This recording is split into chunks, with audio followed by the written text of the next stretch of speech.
From the PEP Radio Newsroom, this is the Hourly News Blast.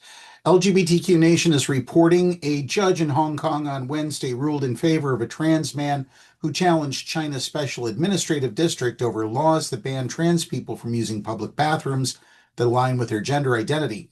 The ruling was only a partial victory for the plaintiff in the Hong Kong transgender community, however. The plaintiff, identified as K in court documents, sought to amend local public conveniences regulations to allow trans individuals to use public bathrooms that align with their gender identities. Judge Russell Coleman struck down the two provisions that make doing so criminal, but suspended his ruling for 12 months to allow government to consider whether it wishes to implement a way to deal with the contravention, Reuters reports. This is a matter of the line drawing, which seems to me to be a question for the government or legislature to address, Coleman wrote in the ruling. The judge also identified the answer of where to draw the line between a female person and a male person as not appropriately given by the courts and more appropriately a matter for legislation. Following the ruling, Hong Kong's Environment and Ecology Bureau said the government will study the judgment and consult with the Department of Justice on what action it will take in response. That response could be influenced by a court ruling in 2023 that reduced, but did not eliminate, barriers for trans people seeking to change the gender marker on their official government documents. In what was considered a landmark victory at the time, Hong Kong's highest court ruled that gender-affirming surgery should not be required before trans individuals can legally change their gender on identity cards, calling the requirement an unacceptably harsh burden.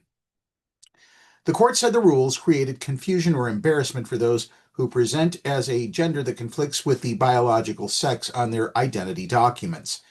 The former rules required the removal of internal reproductive organs and the construction of a penis or some form of a penis for trans men, and the removal of the penis and testes and the construction of a vagina for trans women. But under the new rules, implemented after the court's decision, trans men are still required to have top surgery, and trans women are still required to remove male genitalia before a gender marker change is granted. Trans people are also required to legally declare they suffer from gender dysphoria and provide proof of 2 years of hormone therapy and lived experience in their transgender identity. They're also subject to random blood tests to confirm their transition status.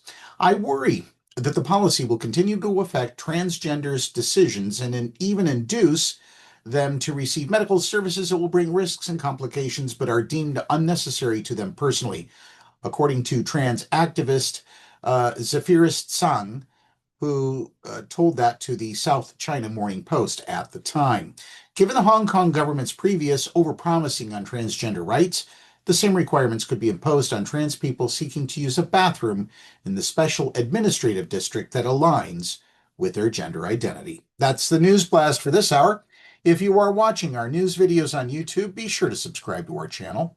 You can now listen to PEP Radio on Alexa, Roku, the PEP Radio page at paequality.com, and on the Live 365 app. Up next, we have the Meadville area weather forecast here on PEP Radio.